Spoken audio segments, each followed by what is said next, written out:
विश्व में अनेकों धाम हैं। हर किसी धाम का अपना अलग महत्व और इतिहास है। ऐसे ही हरियाणा राज्य के पानीपत डिस्ट्रिक्ट में स्थित चुलकाना धाम का एक पवित्र इतिहास है। चुलकाना धाम का संबंध द्वापर युग या महाभारत काल से है।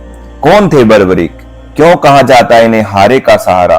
क्यों श्री कृष्ण जी नहीं चाहते थे कि बर्बरीक युद्ध में भाग लें? क्यों श्री कृष्ण जी ने इसी भूमि को चुना शीश दान के लिए? क्यों इस भूमि को चुलकाना कहा गया? इन सभी बातों का जवाब आपको इस वीडियो में मिल जाएगा।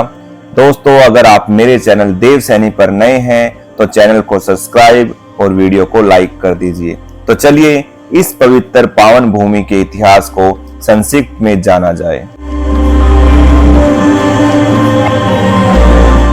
चुलकाना धाम में प्रतिदिन हजारों लोग श्याम बाबा के दर्शन करने आते हैं, लेकिन एकादशी, द्वादशी और रविवार को यहाँ भीड़ देखकर लगता है कि यह स्थान कितना पवित्र, चमत्कारी और कितना विशेष है। इतिहास के पन्नों में देखें तो स्कंद पुराण और मान्यताओं के अनुसार बर्बरीक का जन्म जब हुआ, उनके शरीर पर बब्बर शेर की तरह बाल थे, तभी उनका नाम बर्बरीक रखा गया। वे बचपन से ही चमत्कारी और मायावी थे। बर्बरीक भीम और हडिम्बा के पुत्र घटोत्कच के पुत्र थे। वे बचपन से ही हडिम्बा की तरह मायावी और भीम की तरह बलवान थे। मां दुर्गा की पूजा करने पर उन्हें मां दुर्गा ने 3 अभेद बाण दिए थे, इसीलिए बर्बरीक को 3 बाणधारी कहा जाता है। बर्बरीक की मां मोरवी ने उससे ये वचन ले लिया था कि आप इन तीनों बाणों का प्रयोग हारने वालों के पक्ष से ही करोगे। इसीलिए श्याम बाबा को हारे का सहारा भी कहा जाता है। महाभारत युद्ध के समय श्री कृष्ण को चिंता सता रही थी कि बर्बरीक अगर कौरवों के पक्ष से लड़े तो युद्ध तुरंत समाप्त हो जाएगा। इसीलिए श्री कृष्ण बर्बरीक के पास पहुंचे और उन्हें पीपल के पेड़ के सभी पत्तों को भेदने को कहा और एक पत्ता अपने पैर के नीचे दबा लिया। बर्बरीक के बाण ने सारे पत्ते छेद दिए और बाण श्री कृष्ण के पैर के ऊपर आकर रुक गया। तब बर्बरीक ने श्री कृष्ण को पैर हटाने के लिए कहा और वो अंतिम पत्ता भी भेद दिया। उसी पीपल का वंशज आज भी चुलकाना धाम में मौजूद है, जिसके पत्ते पत्ते में छेद पतझड़ ऋतु आने पर हो जाता है। मां के वचन के कारण बर्बरीक हारने वालों की तरफ से लड़ते और पूरे युद्ध को समाप्त कर सकते थे और फिर वो अकेले ही बच जाते।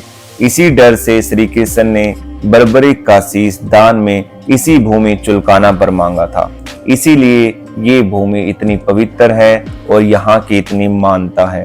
युद्ध के बाद फिर वह शीश सरस्वती नदी से होता हुआ खाटू राजस्थान में पहुंचा, जहां पर वहां उसका भव्य मंदिर बना हुआ है।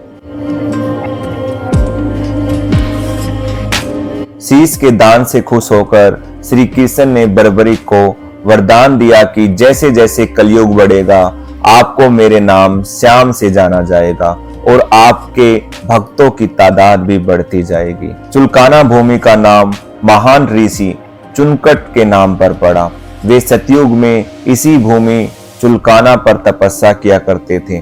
बाबा के तपोबल की वजह से ये चुलकाना भूमि पवित्र हुई, तभी इस भूमि पर श्री कृष्ण ने शीश का दान मांगा था। चुनकट बाबा का आश्रम चुलकाना में ही मंदिर से 5 मिनट की दूरी पर है। इसलिए अगर आप चुलकाना धाम पर जाएं तो चुनकट बाबा के आश्रम में भी दर्शन जरूर करके आएं।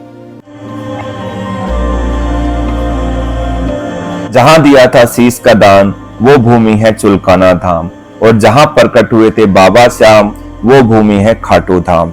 तो दोस्तों, अगर आप खाटू राजस्थान में श्याम बाबा के दर्शन करने जाते हैं तो आपको पता होना चाहिए कि बर्बरीक जी ने जो अपना शीश का दान था वो कहाँ दिया था।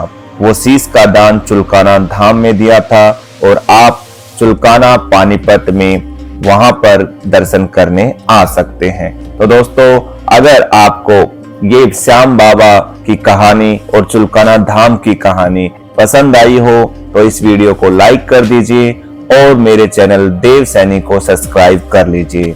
मैं ऐसी ही वीडियो आपके लिए बनाता रहूंगा। Thanks for watching. Bye bye.